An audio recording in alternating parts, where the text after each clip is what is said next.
மத்திய அரசின் புதிய சட்ட திருத்தத்திற்கு வரவேற்பு அளித்து பாஜக வழக்கறிஞர்கள் சங்கம் சார்பில் திருச்சியில் வழக்கறிஞர்கள் இனிப்புகள் வழங்கி கொண்டாட்டம். மத்திய அரசு நாடாளுமன்றத்தில் 11/8/2023 அன்று மசோதாக்களை தாக்கல் செய்தது. இதில் தற்போது நடைமுறையில் உள்ள இந்திய தண்டனை சட்டம், குற்றவியல் நடைமுறை சட்டம் மற்றும் இந்திய சாட்சிய சட்டம் ஆகிய 3 சட்டங்களின் பிரிவுகளை முழுமையாக மாற்றி அமைத்ததோடு வடமொழி தலைப்புகளை வைத்துள்ளது. இந்த புதிய சட்ட பிரிவிற்கு வரவேற்பு அளித்து பாரதிய ஜனதா கட்சியின் வழக்கறிஞர் பிரிவு சார்பில் திருச்சி நீதிமன்றம் அருகே பொதுமக்களுக்கு இனிப்புகள் வழங்கி கொண்டாடப்பட்டது. வழக்கறிஞர் பிரிவு திருச்சி மாவட்ட தலைவர் முத்து மாணிக்கவேல் தலைமையில் நடைபெற்ற இந்த நிகழ்வில் பாஜக திருச்சி மாவட்ட தலைவர் ராஜசேகரன் உட்பட வழக்கறிஞர்கள் பலர் கலந்து கொண்டனர்.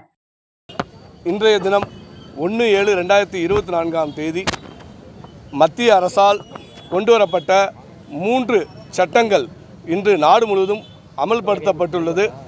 பழைய சட்டங்கள் 160 ஆண்டு காலத்துக்கு முன்பாக ஆங்கிலேயர்களால் இயற்றப்பட்ட சட்டங்களை முழுவதையும் ஒழித்துவிட்டு நமது இந்திய நாட்டின் பிரதமர் மற்றும் பாரதிய ஜனதா கட்சி மூலமாக இந்த சட்டங்கள் அமல்படுத்தப்பட்டுள்ளது.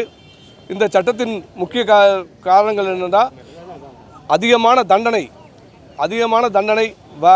அதே போன்று அபராத தொகையும் அதிகமான அபராத தொகை, இதைவிட முக்கியம் விரைவாக விசாரணை செய்து விரைவாக நீதிபதி தீர்ப்பளிக்க வேண்டும் என்ற நோக்கத்தோடு இந்த சட்டங்கள் இயற்றப்பட்டுள்ளது. இந்த சட்டத்தை அனைத்து மக்களும் அனைத்து வழக்கறிஞர்களும் ஏற்றுக்கொண்டு இன்று அனைவரும் இதை கொண்டாடி வருகிறார்கள்.